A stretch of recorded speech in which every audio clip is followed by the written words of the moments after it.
여러분은 외모가 중요하다고 생각하시나요?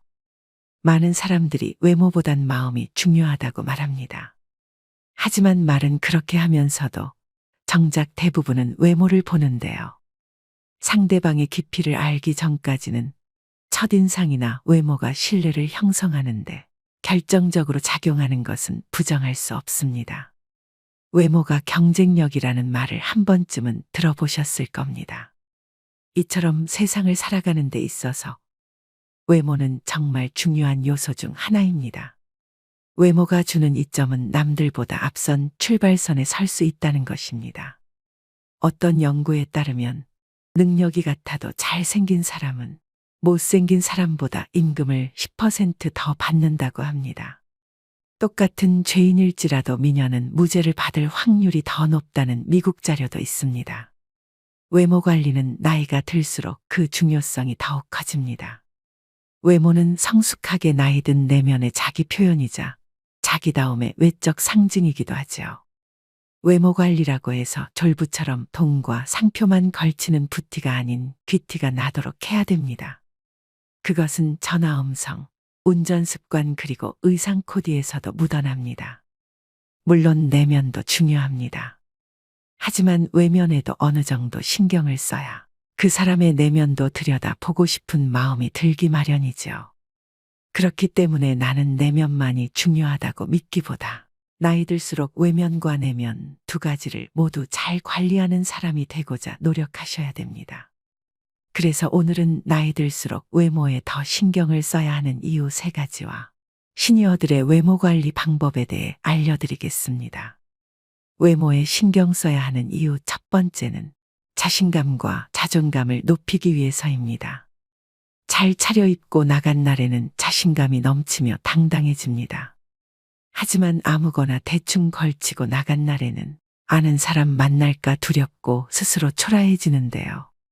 나이가 들수록 피부 탄력이 떨어지고 깊어가는 주름과 탈모, 약해지는 치아, 노안 등 신체적 변화가 나타납니다. 이러한 변화로 인해 자신감과 자존감이 떨어질 수 있습니다. 우리는 거울에 비친 내 모습이 조금 더 나아 보이는 것만으로도 큰 행복을 느낍니다. 나는 꽤 괜찮게 나이 들었어라는 생각과 함께 자존감이 높아져 매사에 적극적이고 당당해지는데요. 이렇듯 외모는 개인의 정체성에 절대적인 영향을 미치며 기분이 좋아진 외모는 자신에게 보내는 긍정의 신호로 작용합니다. 일상에서 외모가 전혀 관리되지 않은 사람을 볼 때 부정적인 인상을 느끼는 이유는 그 모습이 스스로를 소중히 여기지 않다고 생각되기 때문입니다. 자신을 방치하고 가꾸지 않는데도 늘 당당하고 자신감 넘치는 사람은 절대 없습니다. 나에게 찾아온 부정적인 외모의 변화가 그저 바쁜 삶 때문이라고 혹은 나이 때문이라고 변명하고 계시는 분들도 있으실 겁니다. 사람들은 만족스럽지 않은 상황에 놓이면 자신의 책임을 가장 늦게 생각하는 경향이 있는데 이는 외모 관리에서도 마찬가지입니다. 현재 나의 모습은 지금껏 내가 하루하루 만들어온 결과물 그 자체입니다. 푹 파인 미간주름은 수년간 얼굴을 찌푸린 습관 때문이고 처진 입꼬리는 자주 웃지 않은 결과이며 탄력 없이 늘어진 팔뚝은 나태함의 결과이죠. 시간이 갈수록 얼굴과 몸이 변하는 건 자연의 섭리이지만 다가올 미래의 모습을 만족스럽게 만드는 건 오직 내 행동과 태도에 달렸습니다. 자신에게 만족하는 사람에게서는 늘 기분 좋은 에너지가 느껴집니다. 나의 자신감과 자존감을 위해 그리고 가족과 주변 사람들을 위해 나이 들수록 외모를 가꿔야 하는 이유가 바로 이것입니다. 두 번째는 건강에 도움이 되기 때문입니다. 젊었을 때는 느끼지 못했지만 나이 들수록 특히 노인의 외모 관리는 신체적, 정신적 건강에 많은 영향을 줍니다. 노인임에도 외모에 신경을 쓰는 사람은 대체로 건강하다고 합니다. 요양원에 정기적으로 방문하는 출장 미용 서비스를 이용하는 사람들이 대체로 인지장애 단계가 낮고 진행 속도도 더디다고 하는데요. 국내의 연구와 논문에서도 화장이나 외모 관리 행동이 여성 노인들의 우울증을 예방하는 효과가 있다고 합니다. 우울증의 증상 중 하나가 부정적인 마인드입니다. 노화 현상은 어느 누구도 결코 피해갈 수 없는 과정이지만 자연스럽게 받아들이기가 쉽지 않습니다. 사람마다 자신의 외모를 어떻게 받아들이느냐에 따라 다르겠지만 극심한 외모 콤플렉스가 있다면 자기 자신에게 비관적이게 됩니다. 거울에 비친 모습을 보며 무기력증과 우울감을 느끼게 됩니다.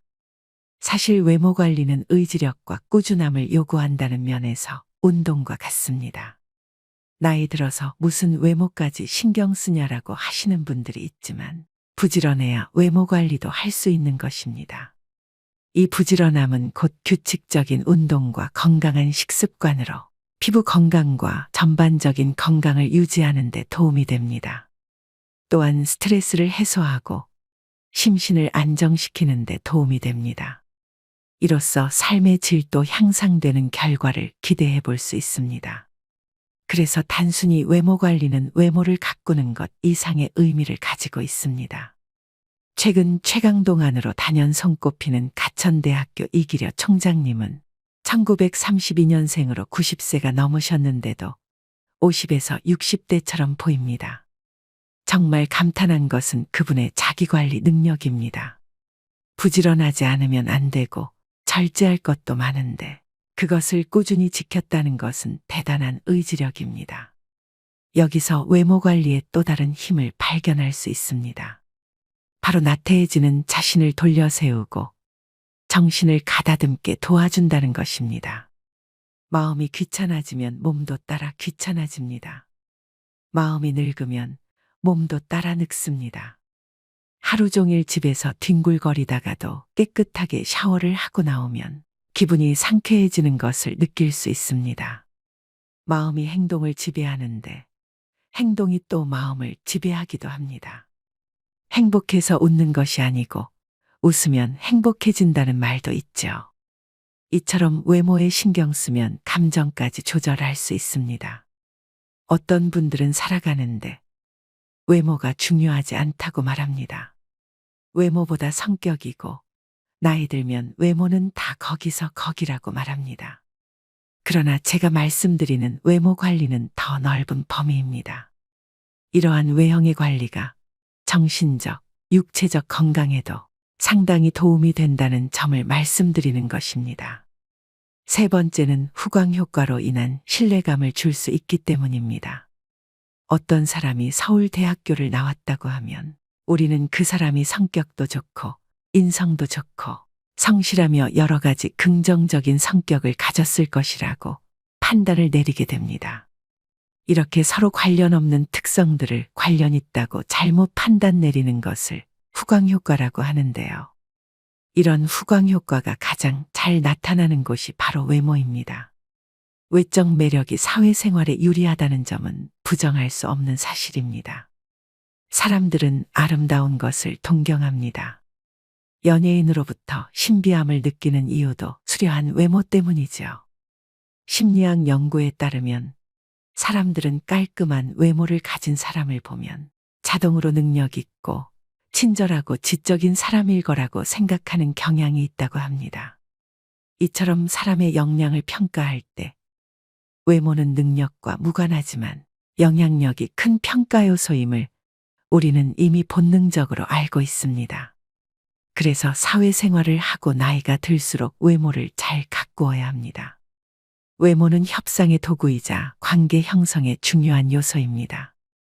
외모 관리를 등한시할 때 발생하는 문제를 생각해 봅시다. 바스러질 것 같이 상한 머릿결에 마구 엉켜있는 머리 스타일을 한 사람을 보면 부지런함이 느껴지지 않습니다. 피부가 거칠고 푸석한 사람을 보면 삶의 여유가 느껴지지 않고 어딘가 모르게 지쳐 보입니다. 상대방이 나와 가까운 사람일지라도 만날 때마다 헝클어진 모습만 보여준다면 신뢰를 쌓기가 어렵습니다. 망가진 모습으로는 내가 얼마나 괜찮은 사람인지 설명하는데 더 많은 시간과 노력이 필요하지만 외모를 잘 관리하면 그런 소모 비용을 줄일 수 있는 것은 물론 좋은 기회를 얻을 가능성도 높아집니다. 의사전달 효과 역시 몸짓과 표정, 시선이 55%이고 목소리 톤은 38%, 내용은 겨우 7%에 미친다고 합니다. 그만큼 사람과의 관계에서 외적 요소가 많은 비중을 차지합니다. 나이가 들면서 경험과 지식, 사회적 신용이 높아지지만 이를 제대로 표현하지 않으면 상대방에게 올바른 메시지를 전달하는데 어려움이 생길 수 있습니다. 이때 깔끔하고 정돈된 외모는 상대방에게 효과적인 메시지를 전달하는 데 도움이 됩니다. 나이가 들면서 외모에 신경 쓰는 것은 단순히 미용이나 패션만을 위한 것이 아닙니다. 이는 상대방에게 자신의 가치와 신뢰감을 전달하는 수단이 되며 이를 통해 사회활동 참여를 더 원활하게 할 수 있습니다. 이렇게 나이 들수록 외모가 중요한 이유 3가지에 대해 알아봤는데요. 외모를 전혀 신경 쓰지 않는 사람들을 만나보면 내면 역시 그리 건강하지 못한 경우가 많습니다. 머리에 기름이 끼고 얼굴빛이 칙칙하며 배가 볼록 나온 사람 중에 스스로를 잘 돌보는 사람이 거의 없지요. 사실 내면이 성숙한 사람들의 외모가 그렇지 못한 사람들보다 훨씬 더 보기 좋은 경우가 많습니다. 그렇다면 외모 중 나이 들수록 꼭 신경 써야 하는 부분 4가지는 무엇일까요? 먼저 첫 번째는 몸매보다 자세 관리입니다. 나이가 들수록 팔을 등 뒤로 젖히고 걷는 경우가 많습니다. 실제로 노인의 보행 자세를 보면 대개 허리를 구부정하게 굽히고 팔을 뒤로 한 채 걸어갑니다. 그 이유가 뭘까요? 노인들이 팔을 등 뒤로 한 채 걸어가는 이유는 몸통이 앞으로 넘어가지 않도록 지지하기 위함인데요. 나이가 들수록 근육량과 유연성이 떨어져 척추의 곡선이 뻣뻣해지고 등이 앞으로 굽고 거북목을 가지게 되는 경우가 많습니다. 노년기에 허리가 굽지 않고 꼿꼿한 자세를 유지하기 위해서는 평소 항중력근을 잘 관리해야 합니다. 항중력근은 몸을 세우는 근육으로 자세와 보행 기능, 균형 감각을 유지하는 역할을 합니다. 기본은 규칙적인 운동과 생활 관리입니다. 충분한 단백질 섭취와 규칙적인 신전 스트레칭 및 근력 운동을 통해 현재의 모습을 오랫동안 유지하는 노력이 필요합니다. 매일 7,500보 이상 걷고 유산소 운동과 수영, 자전거 타기 등 운동도 도움이 됩니다. 바른 자세는 자신감과 자세한 인상을 주는 데도 도움이 됩니다. 올바른 자세를 유지하면 우리는 자신에게 자신감이 생기고 타인에게도 자세한 인상을 줄 수 있습니다. 이는 인간관계의 상호작용과 커뮤니케이션에 긍정적인 영향을 미치게 됩니다. 또 바른 자세는 근육과 관절에도 긍정적인 영향을 미치는데요. 올바른 자세를 유지하면 부상의 위험을 줄일 수 있고 근력과 유연성을 향상시키는 데 도움이 됩니다. 두 번째는 비싼 옷이나 유행보다는 내 체형에 어울리는 옷 입기입니다. 외적 매력이 있는 사람들은 모두가 특출나게 아름답고 잘생겼다기보다는 자신에게 어울리는 스타일을 스스로 잘 알고 상황이나 장소에 맞게 꾸미는 능력을 갖추고 있습니다. 즉 자신의 신체적 단점을 보완할 줄 압니다. 사실 몸매가 좋은 사람은 어떤 옷을 입든 태가 나죠. 하지만 모든 사람이 몸매가 좋은 건 아닙니다. 다리가 짧을 수 있고 뱃살이 많을 수도 있습니다.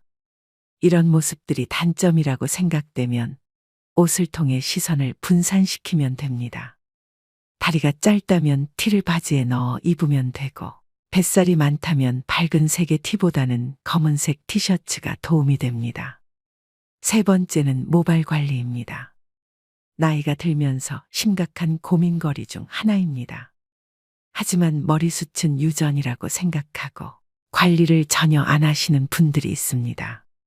삼단같이 검고 숱이 많던 머리카락이 세월이 흐르면서 자꾸 빠지고 윤기가 사라져가는 건 안타까운 일입니다. 하지만 나이가 들어도 탄력 있고 숱이 많은 모발을 유지하는 분들을 우리 주위에서 볼 수가 있습니다. 나이 들어서도 건강한 모발을 유지하려면 어떻게 해야 할까요? 머리숱을 많게 만드는 방법의 하나는 올바른 머리 감기 방법입니다. 탈모를 예방하려면 두피가 깨끗해야 합니다. 미세먼지, 노폐물 두피, 각질이 모공을 막으면 가려움증, 두피 피부염이 생길 수 있고 머리카락이 많이 빠질 수 있습니다. 따라서 하루 동안 쌓인 노폐물을 제거하기 위해 저녁에 머리를 감는 것이 좋습니다. 머리숱을 많게 만드는 음식으로는 달걀, 연어, 호두, 두부, 검은콩, 해조류, 제철 과일 등이 있습니다. 사람의 외모에서 머리는 약 70%를 차지하는 매우 중요한 부분입니다. 건강하고 아름다운 머릿결은 우리의 자신감을 높여주고 매력을 더해줍니다. 그러나 많은 사람이 피부 관리에는 열심이지만 두피 관리를 소홀히 하는 경우가 많습니다. 노년기에도 젊고 건강한 모발을 유지하려면 젊어서부터 꾸준히 모발을 관리해주는 습관이 필요합니다. 네 번째는 채취 관리입니다. 나이가 들어가면서 짙어지는 채취 때문에 고민하시는 분들이 많습니다. 흔히 노인 냄새, 호라비 냄새라고 부르기도 합니다. 진정한 외모 관리는 시각적 모습뿐만 아니라 향기까지 관리하는 데 있습니다. 자신의 체취를 알고 그에 맞는 관리법을 선택할 수 있는데요. 노년기에는 땀의 분비가 상대적으로 적고 실내 활동이 많아 의외로 매일 샤워를 하는 것을 꺼리는 경우가 있습니다. 하지만 노인 채취는 땀샘의 피지와 연관이 있기 때문에 특히 피부가 접히기 쉬운 부분을 청결하게 유지하는 게 좋습니다. 이를 위해 매일 샤워하는 것을 권장하고 의류를 주기적으로 세탁해주는 것도 좋은 방안입니다. 또 적당한 햇볕 쬐기는 살균 효과가 있어 노인 냄새 완화에도 도움이 됩니다. 햇볕에 적정 시간 노출하면 비타민 D 합성을 촉진하는 효과를 얻을 수 있습니다. 입이 마르면 구강 내 세균이 증가해서 구취가 나고 잇몸 건강에도 악영향을 미칩니다. 정기적인 치과 진료와 식사 후에는 양치를 꼭 하셔서 치아 건강에도 신경 쓰셔야 합니다. 눈이 크고 코가 얼마나 오똑한지, 얼굴형이 계란형인지, 몸매가 말랐는지 글래머스한지 이런 것들은 젊을 때나 중요하게 생각하는 외적 요소입니다. 그러나 나이가 들어갈수록 그 세부적인 비중이 줄어들고 사람의 전반적인 이미지를 결정하는 이 네 가지만 남게 됩니다. 오늘부터 꼭 실천하셔서 노후의 외모 관리에 도움이 되셨으면 좋겠습니다. 오늘의 영상 어떠셨나요? 외모를 망가뜨리는 가장 쉬운 방법은 편한 대로 행동하는 것이라는 말이 있습니다. 모든 외모 관리는 결국 매 순간 자신의 행동을 선택하려는 의지와 노력으로 완성됩니다. 매 순간 올바른 선택을 하고 마음먹은 일을 내일로 미루지 않는다면 우리의 외모는 반드시 긍정적으로 변할 것입니다. 외모의 변화를 원한다면 이제부터 매 순간 나의 행동을 주의 깊게 지켜보길 바랍니다. 요즘에는 잘생기거나 예쁜 사람이 성격도 좋다는 얘기를 많이 합니다.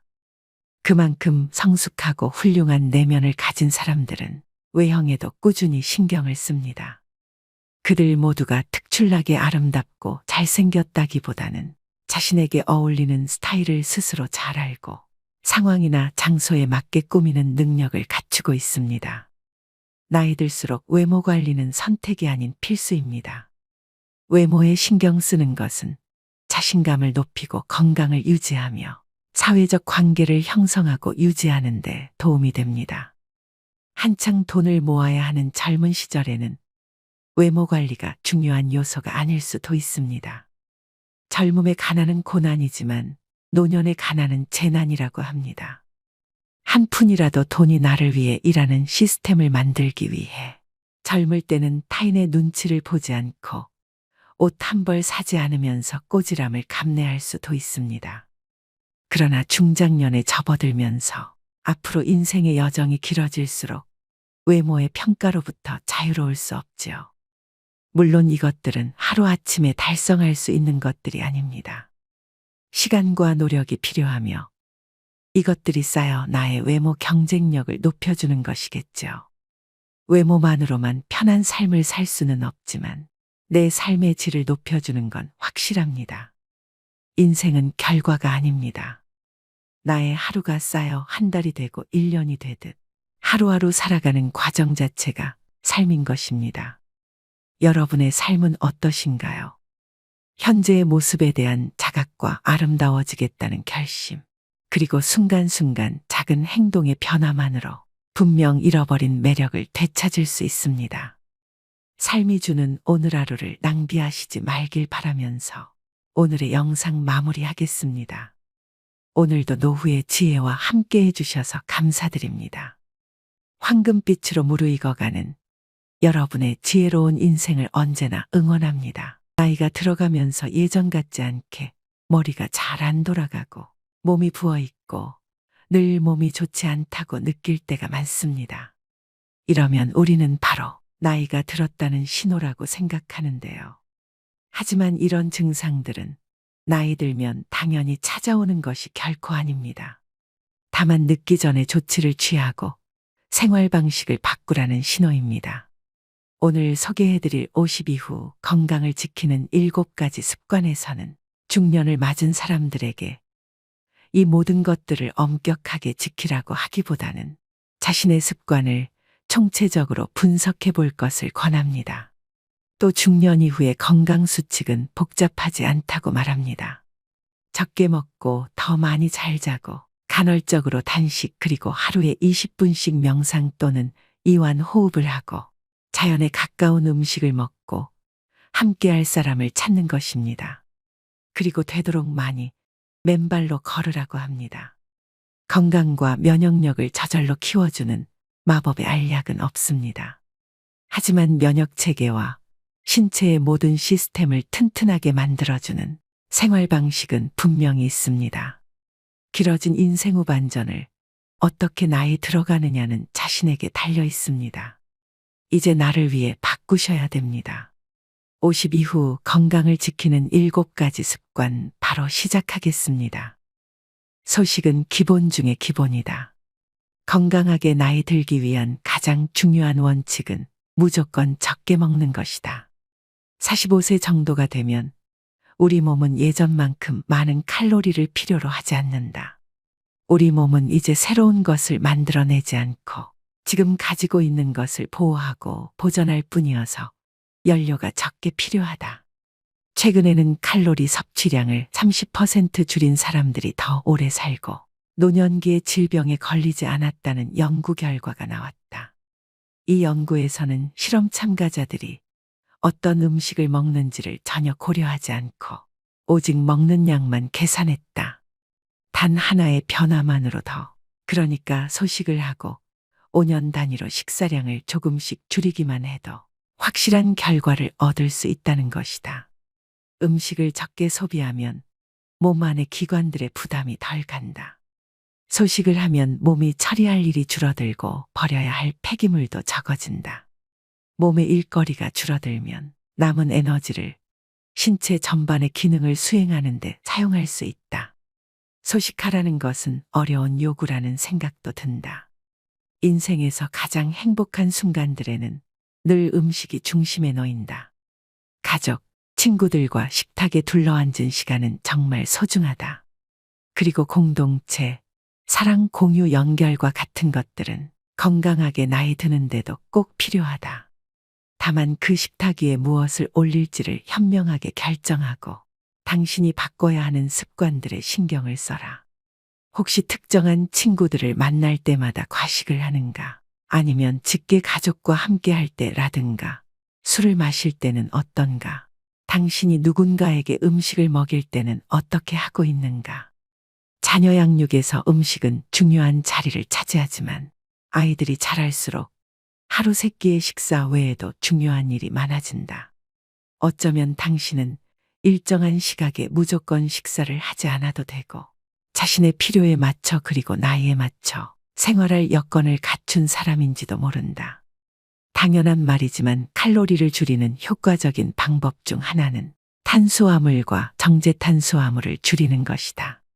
빵, 파스타, 밥과 같은 흰색 음식은 기본적으로 영양소가 적을 뿐만 아니라 몸에 해로울 수도 있다.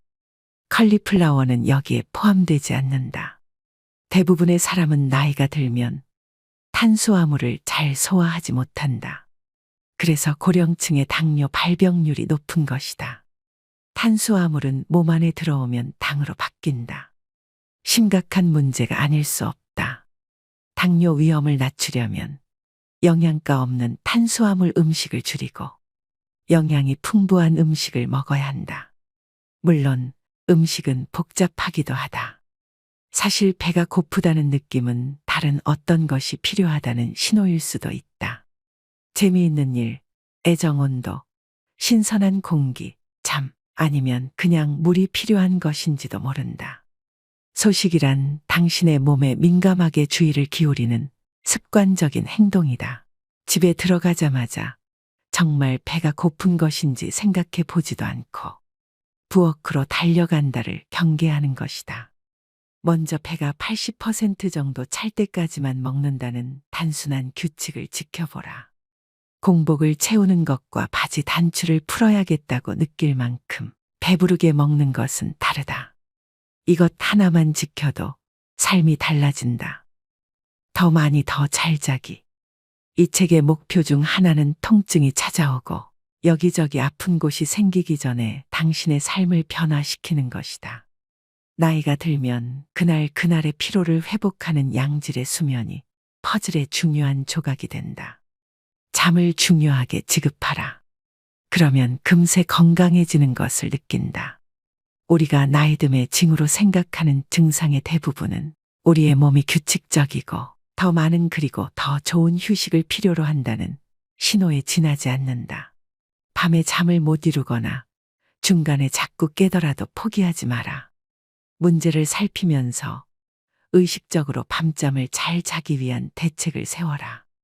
이것은 단순히 저녁 시간을 어떻게 보내느냐의 문제가 아니다.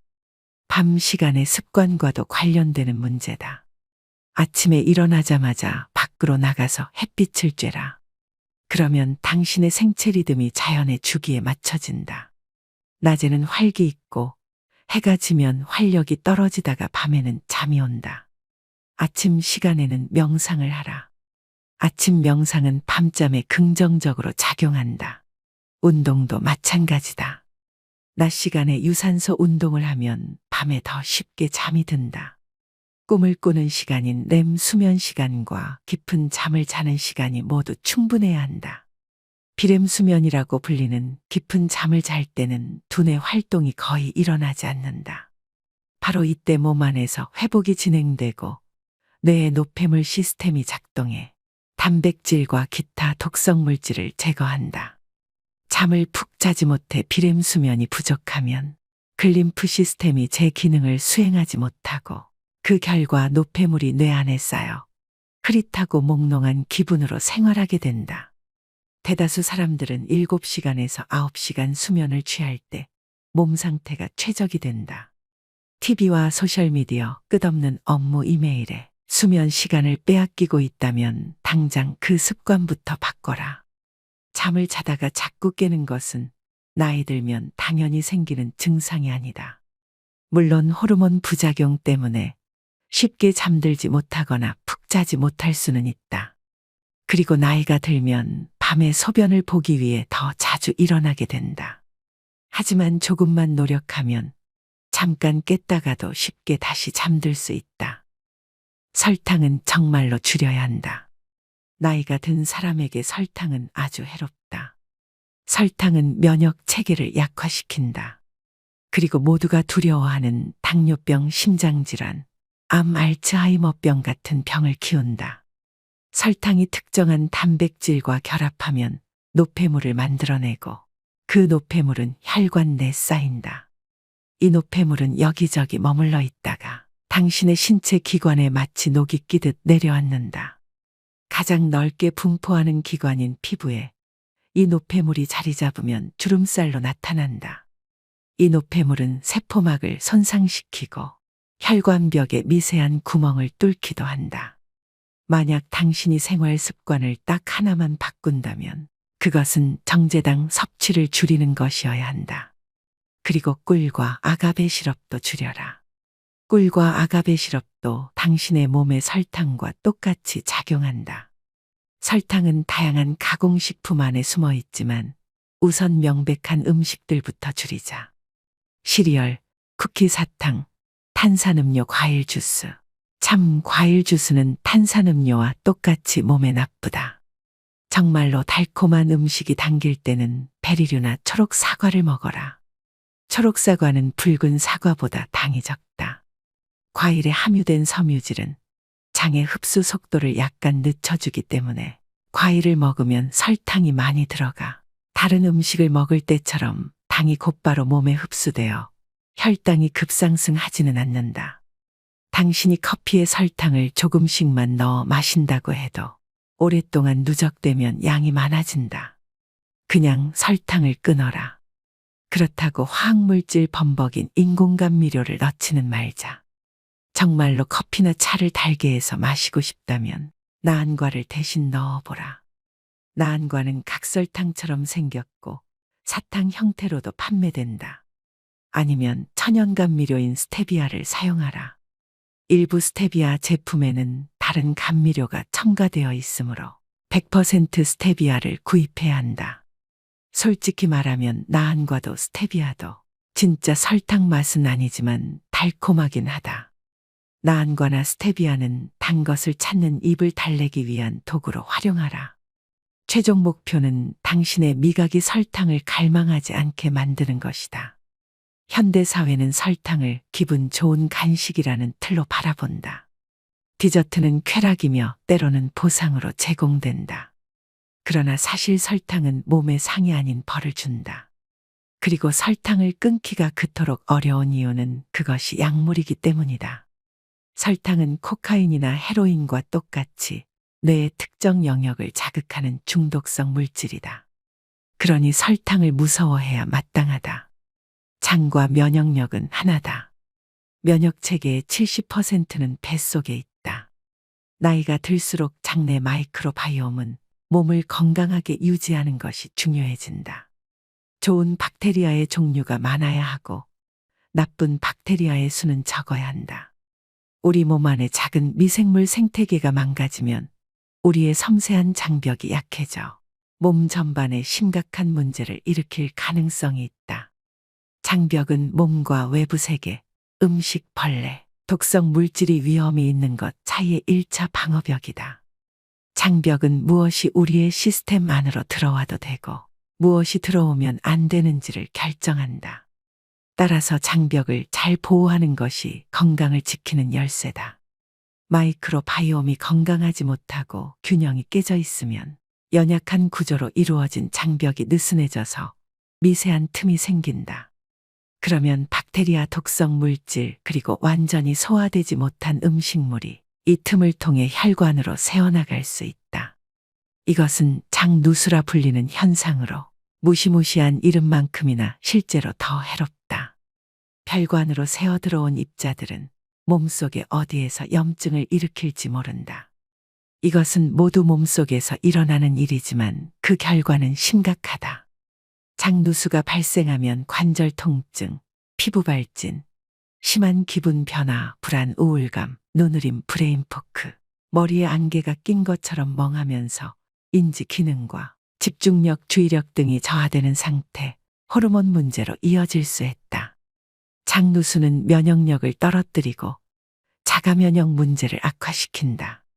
우리가 나이 탓으로 돌리는 증상의 상당 부분은 사실 마이크로바이옴이 균형이 깨진 결과다.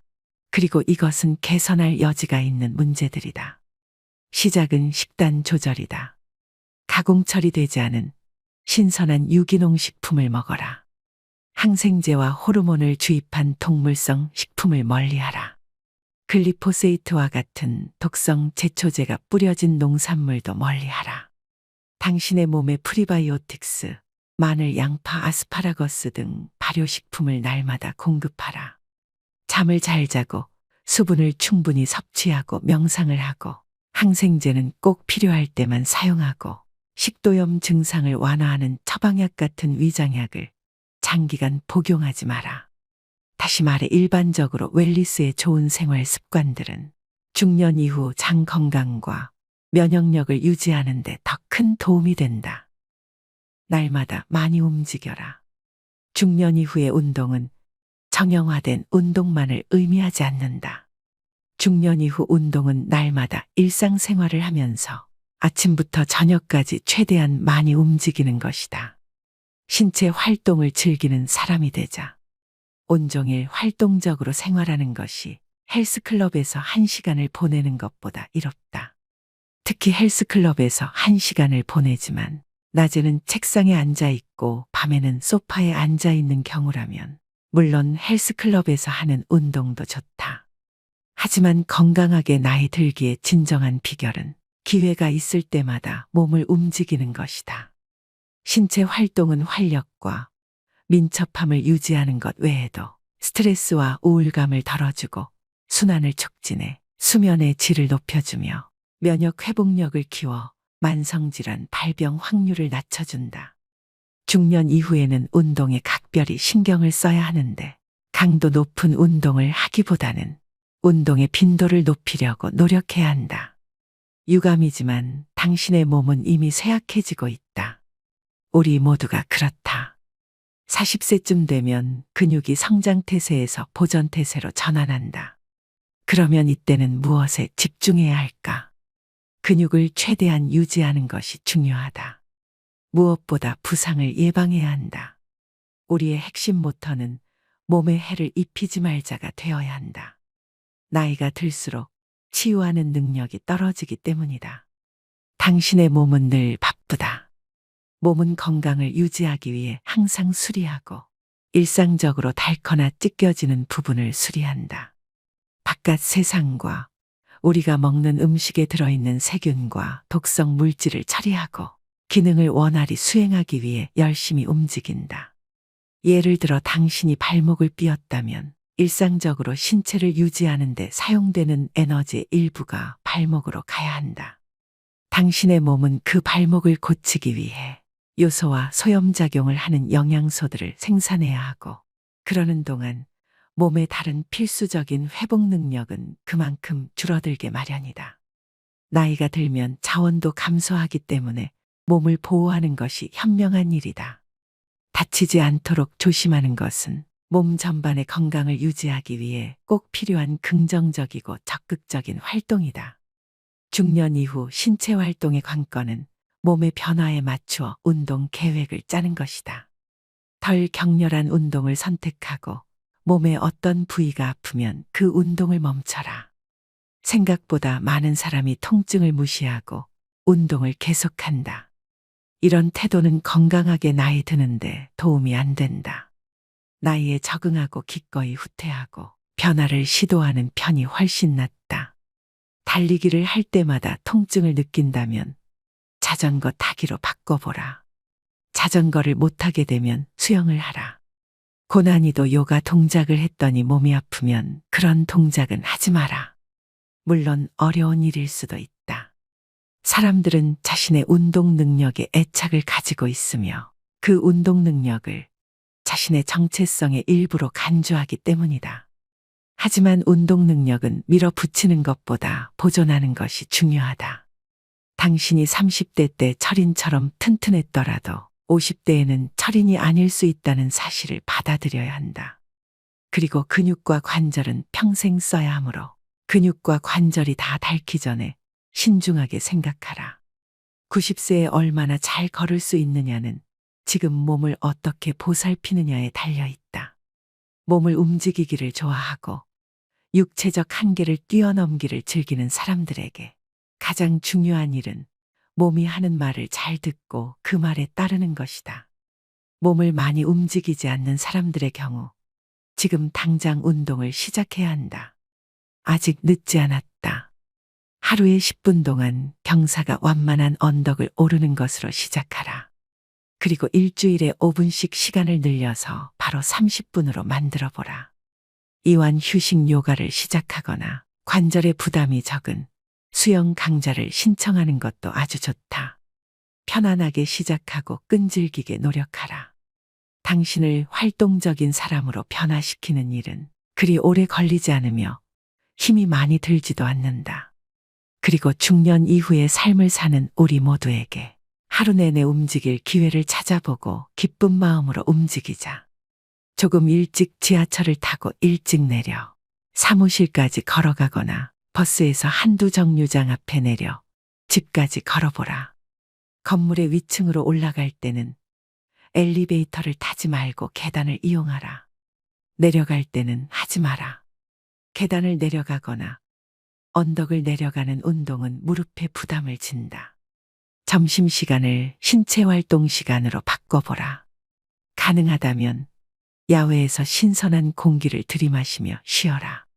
반드시 힘이 많이 되는 운동을 할 필요는 없다. 자주 꾸준히 실행 가능한 활동을 하라. 많이 움직이는 사람이 되자. 햇빛과 함께 하루를 시작하라.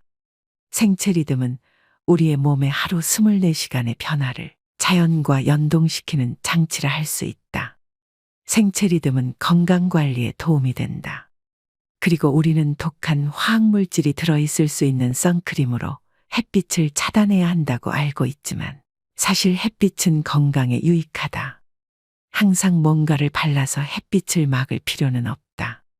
밖으로 나가서 얼굴에 햇빛을 느껴보고 계절이 허락한다면 팔과 다리도 날마다 햇빛에 노출시켜라.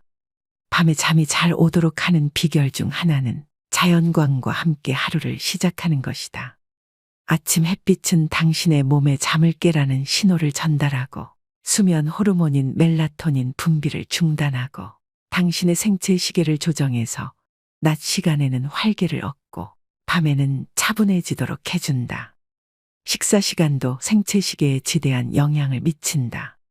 신체 대사의 리듬을 생각하면 가장 크지만 식사는 한낮에 해야 한다. 밤늦게 음식을 먹으면 당신의 몸은 낮 시간 칼로리와 에너지가 필요한 시간이라고 인식한다. 그러면 수면 호르몬 분비에 부정적인 영향을 주고 밤에 잠이 잘 오지 않거나 밤새 잠을 설치는 등의 문제가 생긴다. 숙면을 취하지 못하면 당신의 몸과 안에 반드시 필요한 정서와 회복이 제대로 이루어지지 않는다. 그 결과 당신은 앞에서 언급한 악순환이 반복된다. 찌뿌둥한 상태로 잠에서 깨어나고 에너지를 얻기 위해 탄수화물을 섭취하고 맑은 정신을 유지하기 위해 늦은 오후에 커피를 마시고 밤에는 또 다시 잠을 이루지 못하고 잠을 소중하게 여기는 것은 당신이 건강을 위해 할 수 있는 가장 중요한 일들 중 하나다. 낮의 햇빛과 밤의 어둠에 맞추는 생활은 자연에 순응하는 가장 기본적인 방식이며 건강에도 좋다. 따뜻한 물로 샤워하고 찬물로 헹구기. 우리의 생활을 들여다보면 우리를 죽이지 않으면서 강하게 만들어주는 기회가 많이 있다. 가장 쉬우면서 내가 좋아하는 방법 하나를 소개하자면 따뜻한 물로 샤워하고 나서 30에서 60초 동안 찬물로 마무리하는 것이다. 직관적으로 생각해도 냉수 마찰은 몸에 좋을 것 같지 않은가? 몸에 찬물을 끼얹는 순간 몸은 확 깨어난다. 냉수 마찰을 하면 몸속에 기가 활발하게 순환한다. 요즘에는 서양의학 책에도 냉수 마찰이 건강에 좋은 습관이라고 나온다. 냉수 마찰이 미토콘드리아의 생성과 건강에 도움이 된다는 연구 결과들도 있다. 이 책에 실린 음식 섭취나 수면에 관한 조언들도 모두 미토콘드리아의 생성과 기능 수행에 도움이 되는 것들이다. 따뜻한 물로 샤워하고 나서 찬물로 마무리하는 작은 습관 역시 미토콘드리아에 긍정적으로 작용한다. 따뜻한 물 찬물 공식은 역으로 응용해도 된다. 차가운 수영장에서 몸을 움직이다가 따뜻한 물에 몸을 담가보라. 사우나와 찬물 샤워를 번갈아 해보라. 또는 겨울에 외투를 입지 말고 잠시 바깥에 나가보라. 그러면 기분이 상쾌해진다. 이렇게 차가운 공기를 잠깐 쐬어주면 몸에 좋다. 어릴 때 어른들에게 들은 말과는 다르지만 호르메시스 원리를 응용해서 몸에 다른 종류의 가벼운 스트레스를 줄 수도 있다. 짧은 단식을 하거나 잠깐씩 격렬한 신체 활동을 해보라. 가벼운 스트레스는 몸을 청소하는 자가포식을 활성화하고 세포의 기능 수행과 회복을 돕는다. 나이가 들면 세포의 기능 수행과 회복 능력이 감소한다. 우리의 몸에 짧지만 강렬한 스트레스가 가해질 때 몸은 손상된 것을 더 잘 복구한다. 여기서 손상에는 극단적인 것만이 아니라 생활과 나이듦의 과정에서 자연스럽게 생기는 마모가 포함된다. 우리의 몸은 항상 스스로 수리를 하는데 호르메시스는 그 수리에 도움을 준다. 좋은 음식으로 하루 2끼만. 중년 이후에는 건강 측면에서 아침 식사가 하루 중에 가장 덜 중요한 끼니라고 말할 수 있다. 짧은 단식을 하면 좋은 점이 많은데 아침 식사를 건너뛰면 짧은 단식을 쉽게 할 수 있다. 당신이 지금 단식을 하고 있지 않더라도 하루에 3번보다는 2번 식사가 유익하다. 음식을 적게 먹으면 몸에 부담이 덜 가고 처리할 일이 적고 소화 에너지를 덜 쓰기 때문에 회복과 수선에 사용할 에너지가 확보된다. 또 짧은 단식은 몸에 적당한 스트레스를 줌으로써 긍정적인 흐름의 호르메시스의 효과를 발휘한다. 작은 스트레스를 견뎌내면 우리 몸은 더 튼튼해진다. 하루 2끼 식사를 원칙으로 삼으면 몸에 부담이 덜 가고 더불어 자유롭게 쓸 수 있는 시간이 확보된다. 반드시 아침을 생략할 필요는 없다. 저녁 식사를 건너뛰어도 무방하다.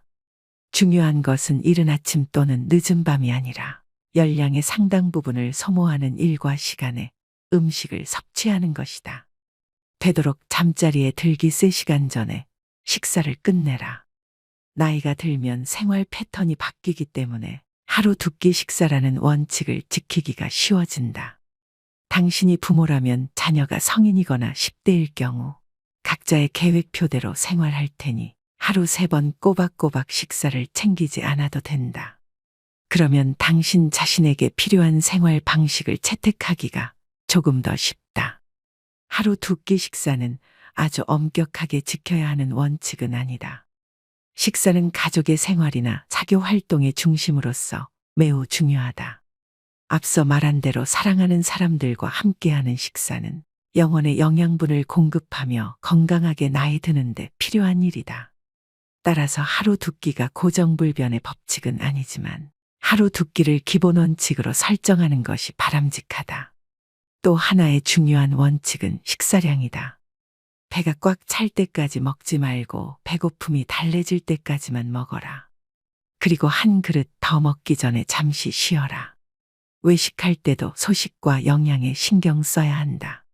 식당에서는 동행한 사람과 음식을 나눠 먹거나 본 요리가 아닌 에피타이저를 주문하라. 당신 앞에 음식이 가득 담긴 커다란 접시가 놓여 있다면 절반만 먹고 나머지는 포장해 와서 다음날 먹어라. 소식을 하면서 당신의 기분이 어떤지 살펴보라. 아마도 몸이 가볍고 에너지가 차오르는 느낌을 받을 것이다. 그리고 단순히 음식 섭취량만 줄여도 건강이 개선된다. 근육량 유지는 결정적이다. 대다수 사람은 40세가 넘으면 매년 1%의 근육을 잃어버린다. 그래서 70세가 될 무렵이면 우리는 20대 때 근육량의 절반 정도만 가지고 활동해야 한다. 이것이 나이듦의 자연스러운 과정으로 근감소증이라고 불린다. 중년 이후에도 건강하게 지내려면 근감소를 최소화해야 한다. 50대 후반까지는 근감소증을 크게 걱정하지 않아도 된다. 당신 자신을 잘 돌보고 운동을 하면 대개는 괜찮다.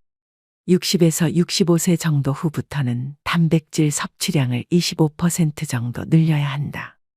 설령 동물성 단백질 섭취량이 늘어난다 하더라도 퍼즐의 다른 조각은 근력 운동이다.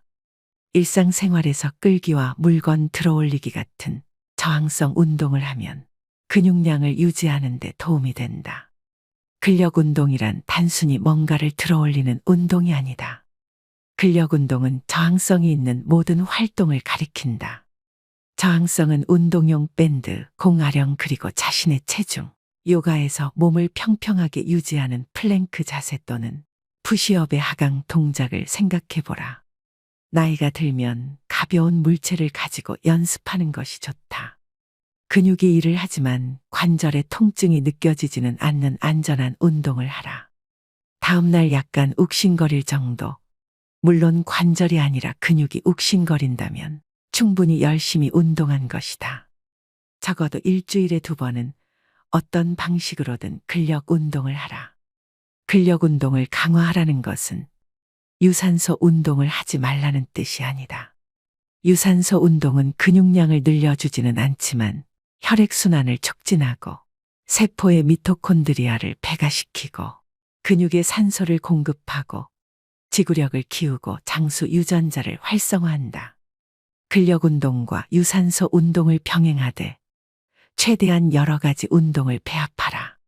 다양한 운동은 부상을 예방하는 데도 도움이 된다. 부상은 특정 부위에 지속적으로 스트레스가 가해질 때 발생하는 경우가 많기 때문이다. 단백질과 근력 운동은 근육량 유지에 반드시 필요한 조건이지만 그것이 전부는 아니다. 전반적으로 건강한 생활 방식을 유지해야 한다. 염증을 유발하는 음식을 멀리해야 하며 잠을 푹 그리고 충분히 자야 한다. 근육량 유지의 중요성은 아무리 강조해도 지나치지 않다. 근육을 너무 많이 잃어버려서 노쇠해지는 일은 피해야 한다. 그래서 당신이 어떤 운동을 좋아하든 간에 들어올리기, 상체 운동, 등산, 플랭크, 물구나무 서기, 복싱, 수영, 자전거, 스쿼트 등의 운동을 꾸준히 하라. 날마다 기회를 포착해서 저항성 운동을 하라. 가구를 옮기거나 호스를 끌어당기거나 상자를 운반하라. 목적이 있는 행동도 엄연한 운동이다. 이제는 다치지 않는 것이 더 중요하다. 나이가 들면 회복이 어려워지고 회복 속도도 느려진다. 그래서 부상을 예방하는 데 집중해야 한다. 물론 나이 들어서도 땀이 쭉 빠지는 힘든 운동을 즐기고 그런 운동에서 쾌감을 얻는 사람이 있다. 그래도 극한까지 밀어붙이지는 마라. 운동을 지나치게 열심히 하는 것도 몸에는 스트레스로 작용한다. 그리고 스트레스가 너무 많으면 부상으로 이어지거나 면역 체계를 긴장시킬 우려가 있다. 당신이 가진 능력의 80% 선에서 무리가 가지 않게 운동하라.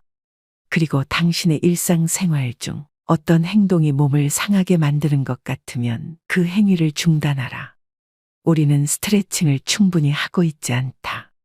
스트레칭이 부족하면 근육이 경직되고 근막이 수축되어 통증이 생기거나 부상을 입기 쉽다. 스트레칭으로 근육을 유연하게 해주면 관절이 편안해지고 자세가 바로 잡히며 걸음걸이도 가벼워진다. 운동 전에 스트레칭을 하라. 수영을 하든 자전거를 타듯 아령 운동을 하든 요가를 하든 간에 시작은 천천히 하라. 몸에 시동이 걸리게 기회를 주어야 한다. 운동을 마무리할 때 더 스트레칭을 하라. 어디가 왜 아픈지를 관찰하라. 우리는 통증과 고통에 금방 익숙해진다. 몸이 스스로를 보호하기 적응하기 때문이다. 당신은 계단을 오르내릴 때 아킬레스건이 너무 많이 늘어나지 않게 하고 무릎에 가해지는 충격을 줄이기 위해 발을 비스듬히 돌리는가? 무거운 물건을 들 때는 어느 쪽 팔을 주로 쓰는가? 당신이 자주 하는 동작과 당신이 놓치고 있는 습관을 관찰하라. 그래서 문제를 회피하지 말고 바로 잡아야 한다. 미봉책을 사용하다 보면 다른 부위를 다치게 마련이니까. 통증은 발에서 시작해서 엉덩이로 올라가고 나중에는 허리와 어깨에 문제가 생긴다. 결국에는 불균형과 불편이 쌓이고 쌓여 문제를 해결하기가 어려워진다. 당신에게 필요한 운동을 잘 선택하면 하나의 부상에 대처하기 위한 행동이 다른 부상으로 이어지는 사태를 방지할 수 있다. 오늘의 영상 어떠셨나요? 나이를 잘 먹는다는 것은 단순한 운이 아니고 복권처럼 임의로 주어지는 혜택도 아닙니다. 그것은 일상생활 속에서 구체적인 선택의 결과물입니다. 여러분이 날마다 하는 일상적인 선택은 전반적인 건강과 신체의 자기보호 능력에 굉장한 영향을 끼치는데요. 최적의 나이듦이란 행복하고 활기차며 앞으로 수십 년 동안 정말 좋아하는 일들을 할 수 있는 것을 의미합니다. 이 책이 여러분의 인생 후반전의 건강 계획에 도움이 되었으면 하는 바람입니다. 이 영상은 책의 일부분만 소개해 드렸습니다. 더 많은 정보를 알고 싶으시다면 책 전문을 읽어보시길 추천드립니다. 오늘도 노후의 지혜와 함께 해주셔서 감사드립니다. 황금빛으로 무르익어가는 여러분의 지혜로운 인생을 언제나 응원합니다. 은퇴 시기 전후로는 이런저런 불안과 다양한 감정이 교차하게 되는데요. 더욱이 100세 시대의 은퇴는 새로운 삶을 시작하는 기대보다 걱정이 앞서는 게 사실입니다. 주변에 은퇴하신 분들을 만나보면 다들 한결같이 하는 얘기가 있습니다. 소득이 줄어든다고 생각하니 이상하게 마음이 불편해요. 생활비는 물론이고 이런저런 명목의 돈 지출과 관련해서 배우자와 말다툼도 자주 하게 되네요. 노후에 재산이 많고 적음을 떠나 생활비 지출로 갈등을 빚는 경우도 의외로 많습니다. 우리나라 중년들의 희망 은퇴 나이는 65세인데 반해 현실은 이보다 10년 이상 빠른 50대 초중반인 것으로 조사되었습니다. 이러한 이유 등으로 노후의 적정 생활비는 평균 369만 원이지만 실제 현실은 212만 원에 불과했는데요. 더 큰 문제는 우리나라 국민 52% 정도는 노후 준비를 시작도 못한 상황이라 노년기의 생존 리스크에 그대로 노출돼 있는 실정입니다. 이처럼 성공적으로 잘 나가던 사람들도 은퇴를 하게 되면 남은 인생에 대한 불안과 경제적인 압박감으로 마음이 급해져서 돌이킬 수 없는 악수를 두는 경우가 많이 있습니다. 주변에서 말려도 나는 다르다면서 굳이 그 길을 시작하시는 분들이 계십니다. 그래서 오늘은 은퇴 전문가들이 꼽은 은퇴 후에 패인되는 지름길 5가지에 대해 알려드리려고 합니다. 은퇴 후 절대 하지 말아야 하는 첫 번째는 잘 모르는 분야에 절대 투자하지 않기입니다. 아침부터 저녁까지 밤낮 없이 회사에 매여 살다가 갑자기 아침에 갈 곳도 없고 집에 있자니 가족들 눈치도 보이고 무언가를 해야겠다는 생각이 점점 더 사람을 조급하게 만드는데요. 그래서 이 사람 저 사람 만나다가 안 해본 것에 투자하게 됩니다.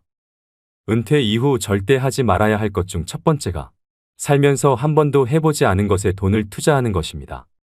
지금 세상이 너나 할 거 없이 먹고 살기 힘든 세상입니다. 그렇다 보니 어르신들같이 순진한 퇴직자들의 은퇴 자금과 퇴직금을 노리는 사기꾼들이 천지입니다. 특히 그들이 노리는 사람은 평생 회사라는 테두리 안에서 일만 하느라 바깥 세상 물정을 잘 모르는 사람들인데요. 은퇴했거나 은퇴를 앞두고 있는 노년층 분들은 자기 은퇴 자산이 부족하다고 느끼는 나머지 자신이 잘 알지 못하는 분야에 대한 투자를 공격적으로 그리고 과감하게 하는 경향이 강합니다. 빨리 큰 효과를 거둬야 한다는 강박 때문이라고 생각되는데요. 이 시기에 가장 중요한 포인트는 은퇴 자산을 크게 불리는 것이 아니라 적정한 수익을 거두면서 잘 지키는 것입니다. 투자 사기를 치는 사람들의 언변은 그 누구도 따라갈 수 없습니다. 투자자의 주머니 속에서 돈이 나오게 만들려면 얼마나 말을 잘할까요?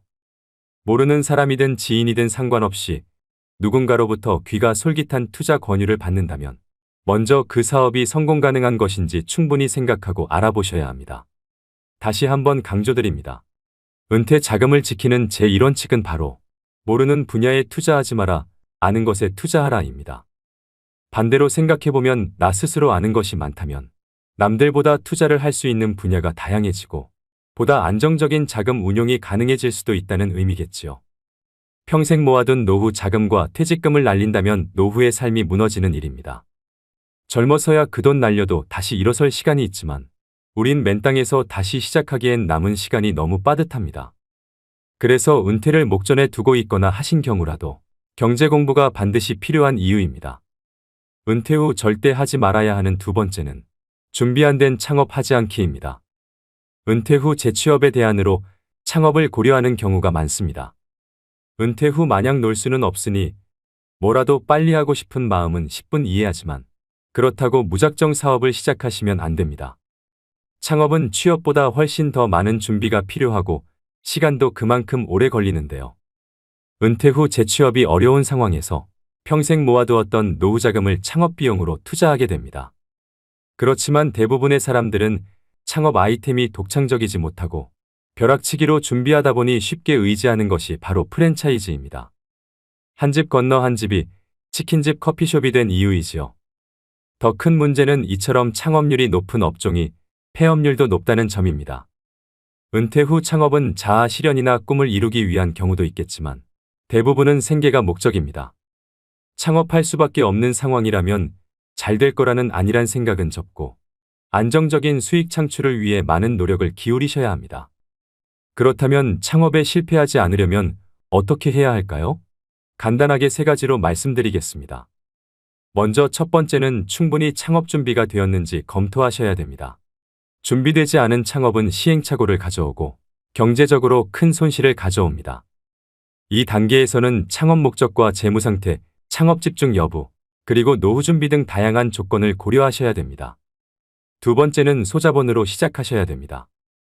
은퇴 후 창업의 최우선 조건은 창업 비용의 적정성인데요. 큰 성공보다는 일하는 보람과 안정적인 수익의 목표를 두는 것이 좋습니다. 퇴직금을 비롯해 노후 자금을 창업에 투자할 경우 실패 시 회복이 어려우니 감당할 만한 예산 범위 내에서 할 수 있는 창업 아이템을 선정해야 합니다. 세 번째는 잘 알고 좋아하는 일을 하셔야 됩니다. 우리가 살아가는 궁극적인 목적은 행복입니다. 노후에는 조금 덜 벌더라도 일 자체에서 큰 스트레스를 받지 않아야 합니다. 그래야 시간이 지날수록 일 자체에서 기쁨과 보람도 느낄 수 있는데요. 단순히 남들이 하니까 또는 너무 유행을 타는 업종을 선택하기보다는 자신에게 강점이 있고 오랫동안 지속 가능한 업종을 선택하는 것이 좋습니다. 창업 준비 전 반드시 확인해야 될 3가지를 말씀드렸는데요. 이렇게 준비해도 생기는 게 창업 리스크입니다. 그럼에도 나는 정말 내 사업을 해보고 싶다 하시는 분들은 원하시는 사업 업종에서 실제로 일을 해보시는 걸 추천드립니다. 커피 가게를 열고 싶으시면 커피 가게 아르바이트부터, 편의점을 차리고 싶으시면 편의점 아르바이트부터, 그렇게 1, 2년 정도 실제 현장은 어떤지, 자신이 생각하는 만큼의 수익 구조가 가능한지 직접 경험해 보시고, 그래도 해야겠다는 확신이 생길 경우에 자기 사업을 시작해도 늦지 않다고 생각합니다. 은퇴 후 절대 하지 말아야 하는 3번째는 욕망을 자극하는 말에 귀 기울이지 않기입니다. 지금 이 순간에도 수없이 많은 분들이 질 나쁜 사기를 당하고 있습니다. 특히 그 돈이 은퇴 노후 자금이라면 더더욱 안타까움을 더할 수밖에 없는데요. 은퇴 후에는 사회와 단절되어 현실감이 떨어지거나 순간적인 인지부조화 등으로 판단력이 취약해질 수 있기 때문에 사기꾼의 표적이 되기 쉽습니다. 사기꾼들은 사람의 욕망을 자극합니다. 좋은 차, 비싼 옷과 번듯하게 차려진 사무실로 사람의 마음을 흔들고 욕망의 불을 지핍니다. 어르신들의 노후 불안감을 이용하는 천하의 나쁜 사람들이지요. 그렇다면 어르신들이 속기 쉬운 금융사기 수법의 특징에는 어떤 게 있을까요? 금융감독원에서 2년간 어르신들에게 접수된 피해 신고 제보 건 중 자주 발생하는 사기 수법 특징 3가지를 공개하였습니다. 첫째는 오프라인 투자 설명회를 활용합니다. 디지털 기기에 익숙하지 않은 어르신들은 온라인보다 오프라인 투자 설명회를 선호하시는 경우가 많습니다. 이러한 특성을 이용해서 사기 업체들은 전국 각지에서 투자 설명회 등을 개최하여 전도유망한 사업을 진행하고 있다며 어르신들을 현혹하는데요. 사업은 주로 일반인들이 검증하기 어렵거나 생소한 내용인 경우가 대부분입니다. 둘째는 평생연금처럼 확정 수익을 지급한다고 현혹합니다. 노후 대비가 되어 있지 않거나 미래 현금 흐름이 불확실한 어르신들이 표적입니다. 실제로 일정 기간 동안은 약속한 확정 수익을 지급하며 믿음을 주어 지급한 배당금도 재투자로 이끌어내는 방식을 사용한다고 합니다. 셋째는 모집수당을 미끼로 유인합니다. 어르신들은 주로 오랜 기간 신뢰를 쌓아온 지인 또는 가족 등의 말을 별다른 의심 없이 믿고 투자한다는 점을 이용하여 업체들은 고객의 모집수당을 주면서 주변 지인, 가족 등에게 투자를 권유합니다. 이는 전형적인 불법 피라미드 다단계 방식이라고 볼 수 있습니다. 고수익에는 항상 그에 상응하는 높은 위험이 따른다는 평범한 진리를 명심할 필요가 있습니다. 고수익 무위험의 확실한 투자처가 존재한다면 업체 혼자 수익을 독차지하려고 하지 절대로 불특정 다수를 대상으로 모집수당 등을 지출하면서 투자금을 모집하지 않겠지요. 결국 돈은 스스로가 관리해야 합니다. 조언은 어때 그 조언을 판별하고 결정하는 것은 그 돈을 사용하는 본인이 현명하게 행동해야 합니다. 각자도생이란 단어를 들어보셨을 겁니다. 너무 차가운 단어로 느껴질 수 있겠지만 젊어서든 늙어서 나중에 오든 결국 이 돈의 관리는 자기 자신의 수많은 고통과 고민 속에서 나오는 결과물이라고 생각합니다. 부자의 4가지 능력 중에는 그 돈을 유지하는 능력이 있는데요. 돈을 벌고 모으는 능력도 중요하지만 돈을 유지하는 능력은 반드시 배우고 지니셔야 됩니다. 은퇴 후 절대 하지 말아야 하는 4번째는 무언가를 배우기에 늦었다고 생각하지 않기입니다. 노후 준비를 망치는 또 다른 생각은 무언가를 배우기에는 늦은 때라고 인지하는 것입니다. 중장년이시라면 100세 시대에 이제 겨우 반을 사신 것뿐입니다. 머리가 굳고 습득이 느리기 때문에 혹은 이 나이에 배우는 것은 큰 의미가 없다는 생각을 하는 경우가 많은데요. 요즘엔 노후 연령이 늘어나는 만큼 제2의 직업이나 취미를 갖는 것이 매우 중요합니다. 나는 딱히 하고 싶은 취미도 일도 없다 하시면 국가 지원 제도를 활용해서 자격증을 따보시는 것도 방법인데요. 은퇴 후 남성 중장년들이 가장 많이 취득하는 자격증인 지게차 운전 자격증과 굴삭기 자격증은 60대, 70대까지도 현역으로 일하시는 분들이 계십니다. 그럼 50대 중반이나 후반의 자격증을 따도 10년은 더 일할 수 있다는 얘기겠지요. 은퇴 후 취미나 소일거리 없이 남은 인생을 보내는 것은 스스로를 힘들게 하는 길입니다. 100세 이상 사신 분들에게 인생의 가장 황금기가 언제냐고 물었을 때 대부분의 어르신들이 60에서 80세였다고 대답했다고 합니다. 우리 인생의 황금기는 아직 오지도 않았습니다. 하지만 은퇴 후에 그저 뒷방 늙은이로 방에서 TV나 보면서 노후의 시간을 소비한다면 그 시간들을 우리 인생의 황금기로 만들지 못할 겁니다. 그 시간들을 어떻게 보내느냐에 따라 여러분 인생의 후반전이 달라질 수 있습니다. 오히려 노년의 시기는 치열한 성과에 집중하는 대신 삶의 의미를 완성할 수 있는 최적의 때입니다. 몸보다 마음이 먼저 늙는 사람들이 있습니다. 여러분들이 아직 젊다는 걸 잊지 마시고 새로운 도전을 두려워하시지 말길 바랍니다. 자신이 정말 좋아하는 일을 찾아 은퇴 이후에 건강한 노후를 누리시는 것도 필요합니다. 은퇴 후 절대 하지 말아야 하는 5번째는 자식에게 재산 증여를 절대 서두르지 않기입니다. 80년대는 은퇴자의 70%가 자녀에게 생활을 의탁했지만 오히려 지금은 자녀 리스크라는 말까지 생겨날 만큼 자녀가 자산은커녕 노후의 리스크가 될 수 있는 현실인데요. 현역으로 일하는 동안 노후 대비에는 소홀하고 자녀에게 너무 많은 비용을 쏟은 경우를 말합니다. 또 노후 자금은 어느 정도 마련해 놨다고 하더라도 자녀 리스크를 관리하지 못하면 노후 설계에 실패할 수밖에 없다는 얘기이기도 하지요. 여러분들 주변에도 그런 분들이 계실지 모르겠지만 제 주위에는 일찍이 자식에게 전 재산을 넘기고 노후를 딱하게 살고 계시는 분들이 몇몇 있는데요. 젊어서는 상가도 여러 개 가지고 부유하게 사셨던 분이셨습니다. 그런데 그분 남편분이 돌아가시고 나서 재산을 미리 자식들에게 증여를 하면서 문제가 발생했습니다. 그 과정에서 자식들끼리도 서로 더 가지려고 싸움이 나서 지금은 그 자식들끼리도 서로 안 보고 산다고 합니다.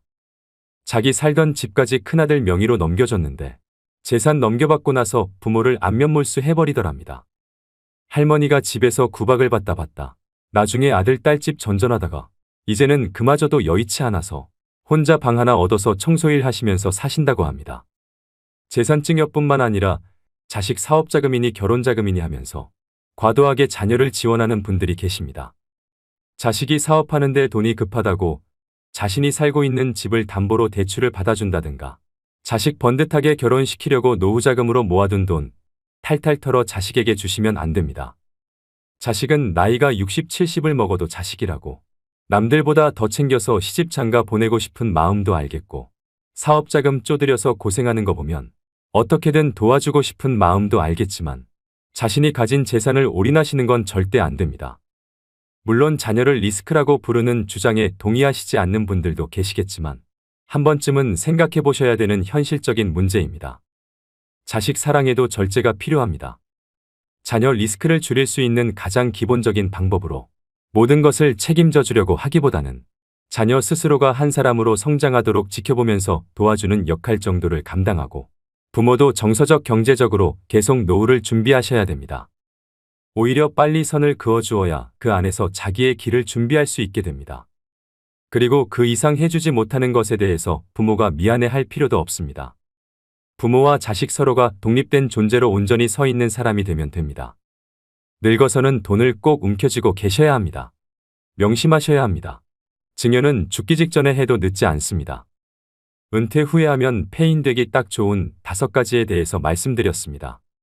마음이 급하면 귀를 닫게 되고 인생 망치는 결정을 할 수 있습니다. 급할수록 돌아가라는 말이 있듯이 말씀드린 리스크를 항상 유의하시고 천천히 노후 준비에 대해 공부하면서 한 걸음 한 걸음 앞으로 나아가셔야 합니다.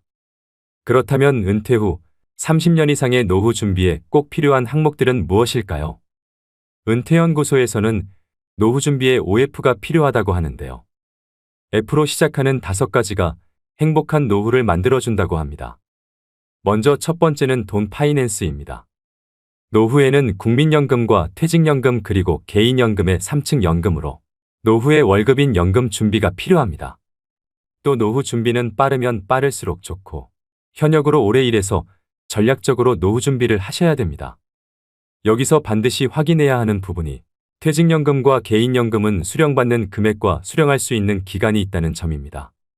죽을 때까지라는 모호한 기간을 예측할 수 없기 때문에 수령 기간이 짧으면 많은 금액을 받을 수 있지만 본인이 생각한 것보다 더 오래 산다면 퇴직연금과 개인연금은 고갈됩니다. 그래서 추가로 주택연금을 가입하시는 분들이 최근 많이 늘었습니다. 100세 시대에 늙는 것도 서러운데 금전적인 문제까지 늙어서 해결해야 한다면 더 서글퍼지지 않을까 생각합니다. 노후에는 집 한 채보다는 현금 흐름이 나오는 연금이 중요해서 3층 연금으로 노후의 월급인 연금을 반드시 준비하셔야 됩니다. 두 번째는 건강 피트니스입니다. 건강하게 신체 나이를 줄여주는 가장 확실한 방법이 바로 마음 습관입니다. 즉 스트레스 관리법인데요. 웃으면 복이 와요가 아닙니다. 웃으면 건강해집니다. 돈으로는 살 수 없지만 인체에서 특정 조건에서 생성되는 강력한 암치료제가 바로 엔돌핀, 세로토닌과 도파민입니다. 나이 들수록 많이 웃고 사셔야 됩니다. 그리고 나이가 들면 찾아오는 고질병이 있습니다. 고혈압, 고지혈, 당뇨인데요. 히포크라테스가 말하길 음식으로 고치지 못하는 병은 약으로도 고치지 못한다는 말이 있습니다. 약에 의존하기보다는 같은 값이라면 저염식 건강식으로 균형 잡힌 규칙적인 식사가 더 도움이 됩니다. 또 가까운 거리는 걸어 다니시고 대중교통을 애용하는 습관이 오래 사는 지름길입니다. 돈, 배우자 그리고 좋은 친구가 있다 하더라도 건강이 없다면 모든 것을 잃어버린다는 걸 명심하셔야 됩니다. 세 번째는 소일거리 필드입니다. 소득을 올리는 일거리뿐 아니라 은퇴 후 남는 시간을 보람차면서도 재미있게 보낼 수 있는 소일거리를 의미하는데요. 100세 시대인 만큼 은퇴 후 3, 40년을 어떻게 보낼 건지 은퇴 전에 미리 준비하고 노후에는 자신이 감당할 수 있는 비용도 고려하면서 취미를 만드는 게 좋습니다. 직장 다닐 때는 직장이 필드겠지만 은퇴한 후의 필드는 달라집니다. 파크골프나 글쓰기, 그림 그리기 같은 취미 활동이나 봉사활동 등으로 바뀌는데요. 이때 다시 한번 강조드리는 점은 꼭 소득을 얻기 위한 일자리가 아니더라도 내 시간을 의미 있게 보낼 수 있는 소일거리를 찾아야 노후에 많은 시간을 알차게 보내실 수 있습니다. 네 번째는 친구 프렌즈입니다. 돈 있고 할 일이 있어도 친구가 없으면 재미없는 삶이 될 수밖에 없습니다. 노년기에는 가족과 친구, 지역사회와의 관계를 유지하는 것이 정서적 안정과 삶의 만족도에 중요합니다. 정기적인 사회적 활동은 고립감을 줄이고 행복감을 증진시키는데요. 봉사활동이나 동아리 활동 그리고 종교 모임 등에 참여하면 새로운 사람들을 만나고 의미 있는 활동에 참여하실 수 있습니다. 노년이 되면 마음이 경직되게 마련입니다. 이럴 때 마음이 젊고 신세대처럼 행동하는 친구와 어울리시는 걸 추천드립니다. 다섯 번째는 재미펀입니다. 돈도 소일거리도 어느 정도 있고 사랑하는 배우자와 자녀, 그리고 좋아하는 친구들이 있다면 부러울 게 없습니다. 인생이 재미있고 즐거울 것입니다. 열심히 일한 당신 떠나라. 이 말보다 더 좋은 말이 어디 있을까요?